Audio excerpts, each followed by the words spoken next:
Zulflaouen, bonsoir à tous. Ravi de vous retrouver une nouvelle fois pour un nouveau débrief.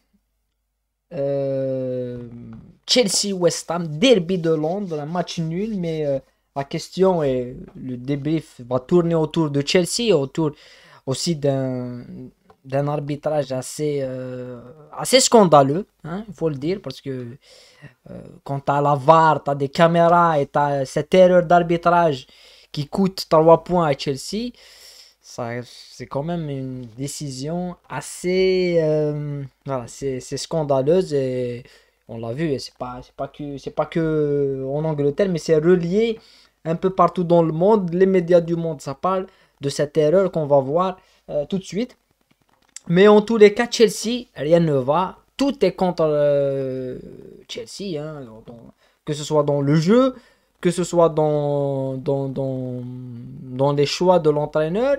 Et la question qu'on se pose, c'est quoi le problème? Est-ce qu'il y a un problème est-ce que c'est relationnel avec les joueurs ou avec l'entraîneur? Parce que, est-ce que c'est l'entraîneur? Est-ce que c'est Potter qui est le fautif? Ou est-ce que c'est les joueurs? Ou est-ce que c'est le manque d'adaptation? Et on voit vraiment beaucoup de nouveaux joueurs, mais je pense que c'est pas le cas. Je pense que les joueurs qui ont un niveau exceptionnel, ils vont s'adapter rapidement. Donc on va débriefer ce match et on aura aussi un mot à dire sur le PSG qui se déplace à Monaco. Et le PSG à l'approche du match du Bayern, et ben pour le moment, c'est très compliqué. On l'a vu face à Marseille.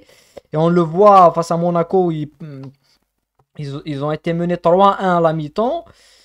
Ça commence à faire beaucoup. Et c'est quoi le problème du PSG? Parce qu'il y a beaucoup de questions autour des performances du PSG à l'approche du mois de février, à l'approche des huitièmes de finale de Ligue des Champions. Il y a quelque chose d'irréel et de surréaliste avec ce club qu'on a vu depuis des années. Il y a eu beaucoup d'histoires. La remontada, même la remontada de Manchester United de 3-1. Ouais, il y a beaucoup de choses à redire. Donc voilà, n'oubliez pas de liker au maximum la vidéo. Le débrief. Donc Chelsea-West Ham, on aurait pu dire que c'était l'un des meilleurs matchs aussi de Chelsea. Parce qu'ils ont fait un match où ils ont dominé presque toute la première mi-temps, on va dire. Mais ils se sont fait avoir par une erreur défensive. Et c'est ça le premier problème de Chelsea, c'est la défense. Même quand Thomas Tuchel était à la tête du club, ce qui faisait la force de Chelsea de Tuchel, c'était cette capacité à ne pas encaisser de but. Avec une défense exceptionnelle, une défense qui prend un peu moins de buts on va pas les comparer à la défense de Mourinho avec Chelsea, mais bon, c'est la même défense en réalité. C'est pas la défense de Mourinho comme on l'a dit en 2005, mais Tuchel a pu mettre cette défense avec un très bon gardien qui était Mendy, et il a pu faire ça et aller chercher une quatrième place dans sa première saison, aller en Ligue des Champions et gagner la Ligue des Champions face à Manchester City, gagner la Coupe du Monde de club, et il a fait une très bonne saison. Donc c'était un entraîneur qui a travaillé sur justement cette capacité à bien défendre. Et après on connaît Thomas Tuchel dans le jeu de position, dans le jeu de transition. Mais même durant le début de saison, on a vu ce schéma un petit peu se perdre, avec bien sûr une baisse de niveau. Euh, une baisse de niveau avec le départ de Rudiger. Donc je pense pas que c'est uniquement la faute de Potter, mais c'est Chelsea, on a vu les 20 premières minutes, la manière avec laquelle ils ont dominé West Ham, où ils auraient pu mettre deuxième ou troisième but avec des erreurs de marquage de la part de West Ham, et tu prends un but sur presque on va dire l'unique occasion de West Ham, sur une erreur de marquage au deuxième poteau.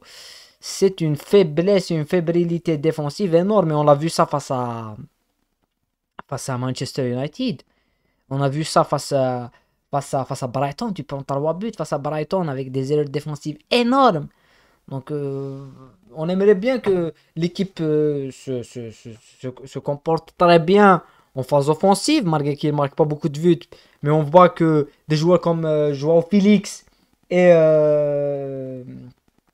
Enzo Fernandez et bien d'autres, comme Havertz, eh bien, ils sont dans le bain, ils font de bonnes choses, ils combinent très bien. On a vu Enzo Fernandez, il arrive directement, c'est le patron de cette équipe de Chelsea, c'est l'homme fort de l'équipe de Chelsea, c'est l'homme du match, même aujourd'hui. On l'a vu face à Fulham, le nombre de ballons qu'il donne.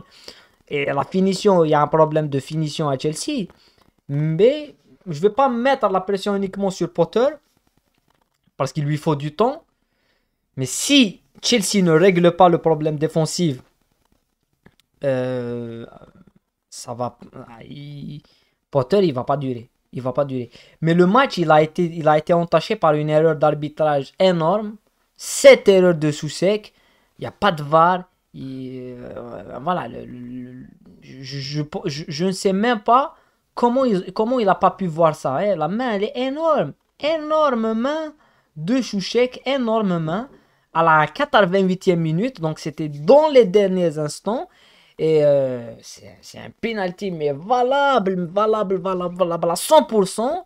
Comment la VAR n'a pas pu voir ça, n'a pas pu revoir ça, on va pas crier au complot, parce qu'on a vu déjà Chelsea se faire avoir par l'arbitre cette saison avec Tottenham à Stamford Bridge, avec un but qui aurait dû être refusé pour les Spurs, avec le fameux Tuchel Conte. Mais cette erreur d'arbitrage, elle n'est pas normale, elle n'est pas logique. Comment ça se fait que tu ne siffles pas penalty? Ce n'est pas logique.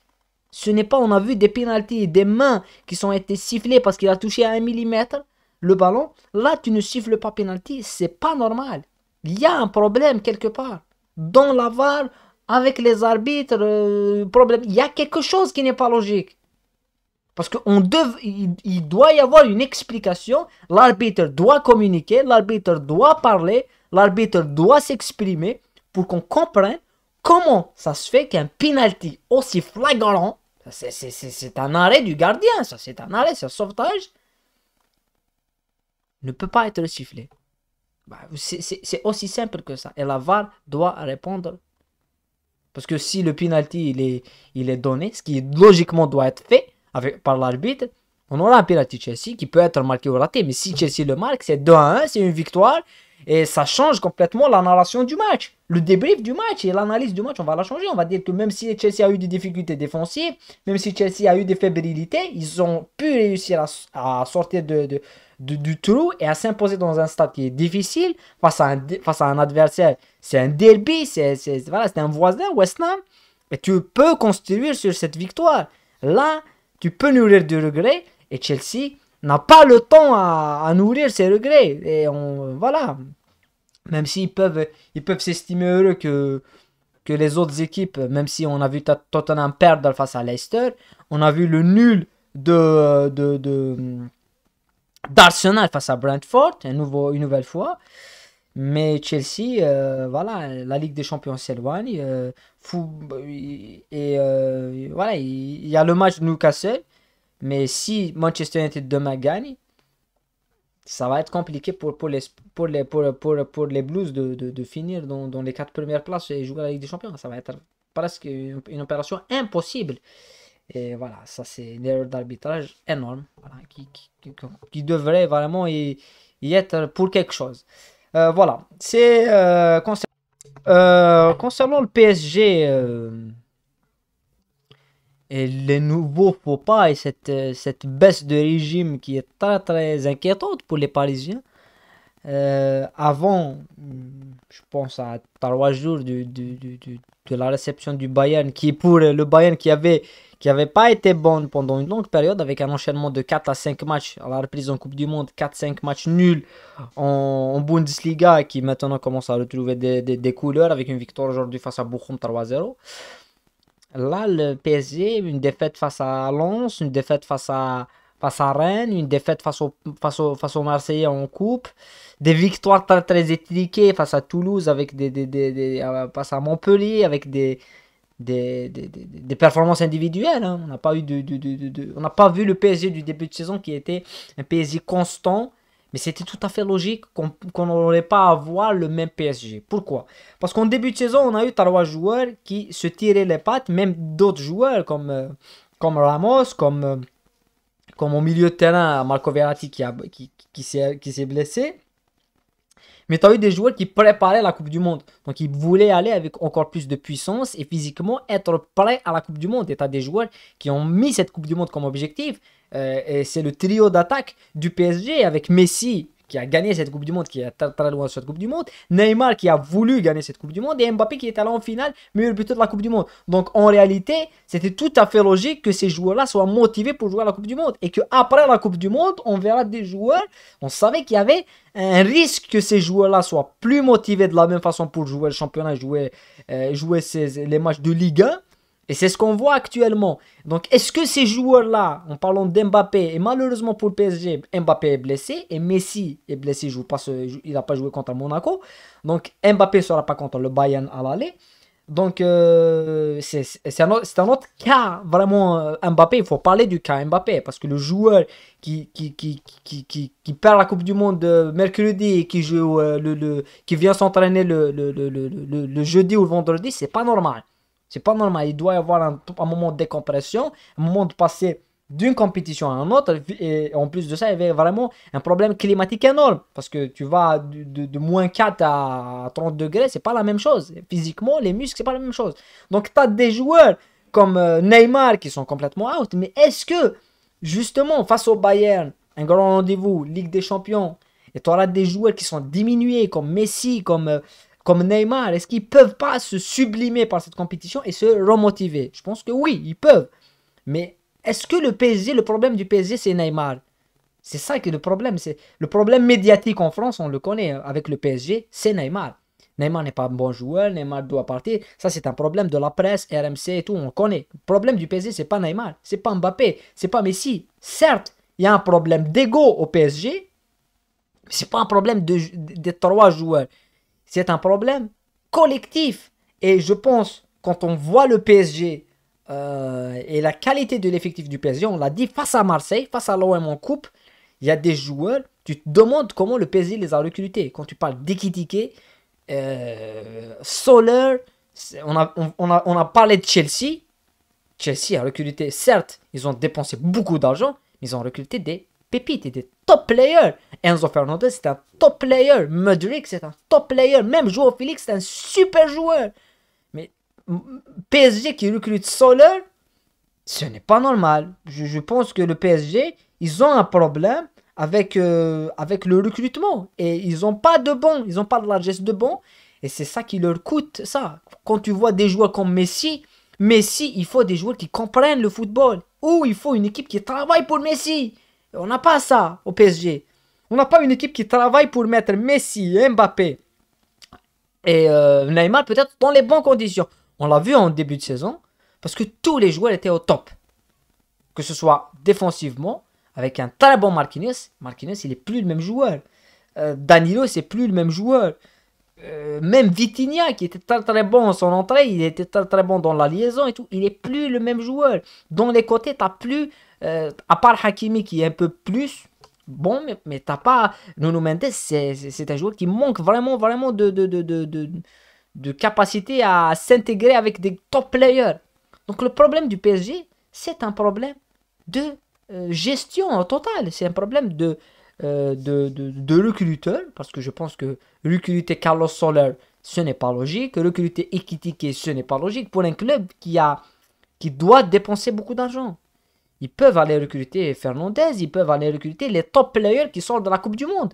Et bien, ils ne le font pas. Et après, tu mets toute la pression sur trois joueurs qui doivent, certes, avec le leadership et leur ego, faire la différence. Mais derrière, il faut un milieu de terrain qui travaille. Et c'est pas le cas au PSG. C'est pas le cas au PSG. Ce n'est pas le cas. C'est une équipe qu'on connaît depuis assez longtemps. Quand les grands rendez-vous arrivent, ça flinche. Et on va le voir face au Bayern. Même si je pense que avant, quand le tirage au sort est sorti, je pensais que le PSG pouvait se qualifier. Mais ça se complique. Ça va être très très compliqué de sortir le Bayern. Voilà, on va parler à l'approche du match. On va débriefer le match. Bayern PSG. Mais ce n'est pas une surprise de voir le PSG dans cet état de forme. Voilà, parce que c'est une question qui revient souvent. Mais voilà. Et je pense qu'à l'approche du match, tout va être fait pour que Messi et Neymar soient en forme. S'ils ne sont pas en forme, le PSG ne peut pas rivaliser avec le Bayern, qui est une équipe, le Bayern. Certes, tu as des joueurs comme Gnabry, tu as des joueurs comme Leroy Sané, tu as des joueurs comme Coman, mais tu sais pas quel est le danger, d'où vient, parce que c'est plus un collectif. Voilà, Nagelsmann, il a aussi beaucoup de... L'effectif du Bayern est beaucoup plus meilleur que l'effectif du PSG. Ça, c'est pas une surprise. Voilà, c'est la fin du débrief. Je retrouve dans d'autres vidéos, dans d'autres débriefs, certainement. Peut-être la finale de la Coupe du Monde des clubs avec le Real Madrid qui affronte le Hilal. Un match où le Real Madrid peut remporter sa cinquième Coupe du Monde des clubs. Et est-ce que cette Coupe du Monde des clubs peut-elle sauver une saison timide du Real Madrid? Parce que le championnat, ça se complique. Et même la Ligue des Champions, est-ce que le Real Madrid peut faire le même coup chaque saison avec la Ligue des Champions? Voilà. Voilà. Portez-vous bien, on se retrouve très bientôt.